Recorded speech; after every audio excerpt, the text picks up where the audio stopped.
Graça e paz de Cristo, amados. Esta é uma produção do Portal Encher os Olhos. Hoje abordaremos com rigor o tema Cristo somente, graça somente, a promessa que transforma tudo. Ao compreender a profundidade desta verdade, descobrimos a fonte atemporal da perseverança na fé e o fundamento que nos torna imóveis diante das lutas. Para a gente começar essa análise estruturada, vamos tocar numa questão que acompanha a condição humana desde sempre. É uma pergunta que atravessa culturas, épocas e filosofias. Como é que uma pessoa falha pode se apresentar diante de um padrão de perfeição absoluta? Bom, muitas religiões criaram sistemas bem complexos de rituais, de méritos. O Evangelho, no entanto, apresenta uma resposta que soa quase como um escândalo para uma mente que está acostumada a conquistar seus resultados. A resposta está toda na doutrina da salvação pela graça somente. Não é algo que se pode ganhar, nem comprar, muito menos merecer. É, na sua essência, um presente. E esse é o ponto de partida que muda toda a nossa perspectiva.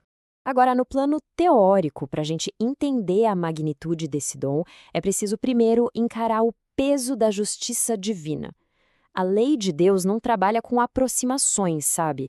Ela estabelece um padrão que é inegociável. As Escrituras dão um diagnóstico que é claro e universal. Essa passagem de Romanos capítulo 3, versículo 23, ela destrói qualquer orgulho, porque afirma que, diante do padrão divino, toda a humanidade está numa condição de falência moral. E aqui está o contraste que é essencial.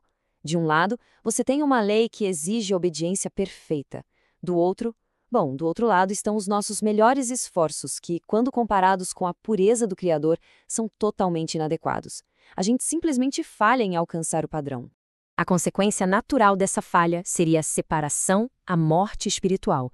Contudo, é aqui que a narrativa é subvertida. A sentença final não é a condenação, mas sim a introdução do conceito de dom, que é o exato oposto de um salário merecido. É algo imerecido do início ao fim. Diante do problema da nossa insuficiência, o próprio Deus providencia a solução.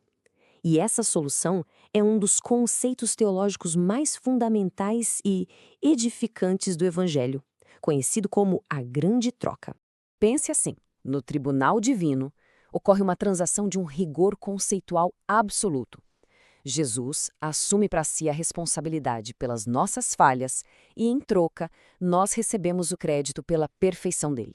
É como se, quando Deus Pai olha para quem crê, ele não visse mais o fracasso, mas o Cristo vitorioso.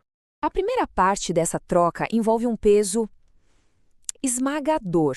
A agonia de Cristo lá no Getsêmani não era apenas o medo da dor física, era o peso de suportar a condenação que os nossos pecados mereciam diante da justiça do universo. E a segunda parte é a nossa absolvição. Em troca da condenação que ele levou, quem crê é coberto por um manto impenetrável da justiça dele. Essa é a justiça que nos torna aceitáveis diante de Deus. Um exemplo histórico, atemporal disso, é Martinho Lutero. Ele vivia acorrentado por um sistema de méritos, vivia aterrorizado. Foi só quando ele redescobriu nas Escrituras que a justiça é um dom que Deus providencia e não algo que o homem produz, que a vida dele e a história da igreja foram transformadas. Ali ele entendeu que a obra de Cristo era 100% autossuficiente. A aplicação prática nos mostra como essa doutrina se manifesta na nossa vida. Porque se a salvação é um dom, qual é o lugar das boas obras? Essa é a objeção histórica mais comum. Se a dívida já foi paga, isso não daria uma licença para viver de um modo irresponsável? A lógica do Evangelho aponta para uma direção completamente diferente. A estrutura lógica da graça é clara e ela inverte a intuição humana. Veja bem, as boas obras não são a causa da salvação. O processo é outro. Primeiro, o dom imerecido é recebido pela fé, o que gera uma transformação interna profunda. Somente então as ações se tornam o reflexo natural e espontâneo desse coração que foi renovado. Concluímos essa sessão observando que a motivação muda radicalmente. O serviço deixa de ser uma obrigação temerosa, uma tentativa de acumular méritos, e passa a ser uma expressão de alegria, de gratidão por um amor ilimitado. Para aprofundar estes temas, visitem o Portal Encher os Olhos. E se esta análise foi edificante, curtam e compartilhem.